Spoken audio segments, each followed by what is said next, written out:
Hello दोस्तों, मेरा नाम है संजय और स्वागत है आपका टेक ड्यूटी के एक और नए फ्रेश वीडियो में। तो आज हम लोग बात करने वाले हैं एंड्रॉयड 11 की जो नई अपडेट आ रही है। जनरली अभी हम लोग जो फ़ोन पे यूज़ करते हैं वो ज़्यादा से ज़्यादा एंड्रॉयड 10 तक रहती है, उससे हाई लेवल की अभी तक नहीं आई है। बट बहुत ही जल्द एंड्रॉयड 11 लॉन्च होने वाली है और ये लॉन्च होगी गूगल पिक्सल जो है वो फ़ोन पर ही लॉन्च होगी फ़िलहाल अभी, बट बाद में ये धीरे धीरे रियलमी, शॉमी ये सब सारे फ़ोन में आ जाएगी। तो आज हम लोग जानते हैं कि क्या क्या वो अपडेट है जो एंड्रॉयड 11 पे आपको देखने को मिलेगी और क्या एंड्रॉयड 10 से वो बेटर होगी या एंड्रॉयड 10 से वो कम होगी। तो बने रहिए वीडियो के साथ। तो सबसे पहली जो यहाँ पर अपडेट आएगी वो जैसे हम लोग नोटिफिकेशन ऑन करते थे एंड्रॉयड 10 में या एंड्रॉयड के कोई भी वर्जन में, या तो मेरे पास कोई भी नोटिफिकेशन आती थी तो हम लोग वहाँ से रिप्लाई बहुत कम कर सकते थे, ठीक है। लेकिन हाँ, ये चीज़ सैमसंग के फ़ोन में होती थी। मेरे पास जो J2 का फ़ोन था वहाँ से मैं चाहता था तो मेरे पास जैसे व्हाट्सएप पे कोई मैसेज आया और उस पर नोटिफिकेशन आया नोटिफिकेशन बार में, और वहीं से मैं उस पर रिप्लाई कर देता था बिना व्हाट्सएप पे घुसे।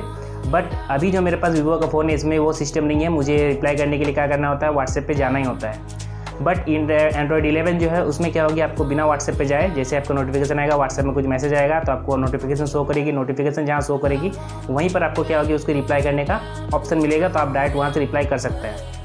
और नेक्स्ट जो अपडेट आती है वो जैसे हम लोग अभी मैसेंजर यूज़ करते हैं, मैसेंजर में क्या होती है, बबल मिलती है, ठीक है। बबल जो हम लोग होता है उसमें से क्या करते हैं, क्लिक करके हम लोग जिसको भी मैसेज करना होता है या रिप्लाई करना होता है उसको हम लोग वहाँ से रिप्लाई कर सकते हैं। बट ये सिर्फ फेसबुक मैसेंजर के साथ ही होती है। जो मेरा टेक्स्ट मैसेज का लिए है, जो मोबाइल की तरफ से मैसेज आता है उसमें ये फीचर अवेलेबल नहीं है, ना ही व्हाट्सएप में ये फीचर अवेलेबल है। तो एंड्रॉयड 11 में यही दोनों को देखते हुए व्हाट्सएप में भी ये फीचर का अवेलेबल किया गया है, साथ ही साथ जो हम लोग टेक्स्ट मैसेज करते हैं उसमें भी ये फीचर का अवेलेबल किया गया है कि आपको करने के लिए या तो व्हाट्सएप ओपन करने की जरूरत नहीं, आप डायरेक्ट व्हाट्सएप बबल जैसे मैसेंजर बबल आता है उस टाइप व्हाट्सएप बबल होगा, उसमें आप मैसेज रिप्लाई करने के साथ साथ मल्टीटास्किंग भी कर सकते हैं, मतलब कुछ अदर काम भी कर सकते हैं। नेक्स्ट जो कमाल की अपडेट है वो है आपके पास कोई नोटिफिकेशन आई और आप उस नोटिफिकेशन को फिलहाल देख लिए और उसको चाहते हो जो ये मेरा बाद में यूज़ हो, ठीक है। तो उसको क्या करना है, आपको उस नोटिफिकेशन को आप सेव करके रख सकते हैं और बाद में आप एक टाइमिंग सेट कर सकते हैं कि उस टाइमिंग पे फिर से वो नोटिफिकेशन दोबारा आपके पास आ जाएगी। मान के चलिए आपके व्हाट्सएप पे कोई मैसेज आई या नोटिफिकेशन आया, ठीक है। मैसेज आने के बाद नोटिफिकेशन आता है तो आप क्या हुआ, कहीं बाहर है, आप उस नोटिफिकेशन देख नहीं पाए तो आप उसको क्या किए, सेव कर दिए और टाइमिंग सेट कर दिए। अब क्या होगा, कुछ देर बाद जब आप घर आएंगे या तो क्या होगी, वो जो मैसेज है आपके पास दोबारा आएगी। जैसे नोटिफिकेशन आया था सेम टू सेम नोटिफिकेशन आपको फिर से आपके पास आ जाएगी।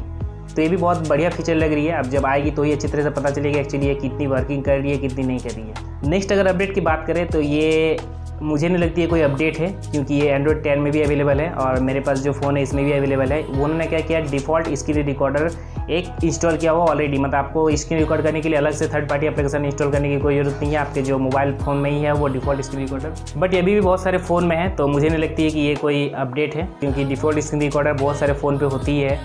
तो ये भी बट एंड्रॉयड 11 पे ये भी आने वाली है, तो मैंने आपको बता दिया। और इसके बाद जो अपडेट है ये सबसे बेटर अपडेट है और मुझे सबसे ज़्यादा पसंद यही अपडेट आई है, क्योंकि इसमें क्या है, जैसे हम लोग मोबाइल से ब्लूटूथ को कनेक्ट किए रहते थे तो कोई अगर मेरे पास कोई ब्लूटूथ डिवाइस कनेक्ट होती थी तो मोबाइल पे कोई गाना प्ले होता था तो क्या होती थी, डायरेक्ट ब्लूटूथ पे ही बजती थी। और मैं अगर चाहूँ जो उससे स्पीकर पे बजने के लिए, मतलब मेरे मोबाइल से बजने के लिए, तो क्या होता था, मुझे ब्लूटूथ को ऑफ करना होता था।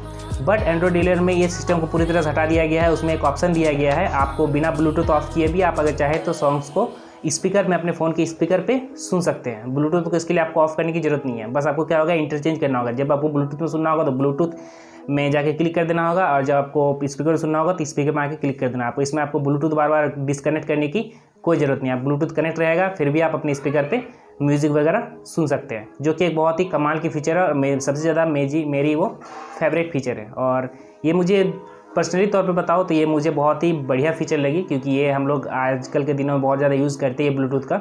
तो ये जो फीचर है अगर आ जाएगी तो बहुत बढ़िया रहेगी। और इसके बाद आती है जो फीचर वो है होम कंट्रोल। ये गूगल के फ़ोन पे ही जनरली रहेगी, क्योंकि मुझे पता है गूगल के बहुत सारे प्रोडक्ट है, गूगल लाइट्स वगैरह जितने भी आते हैं उससे क्या होता है, आप सारी चीज़ मोबाइल से कंट्रोल कर सकते हैं।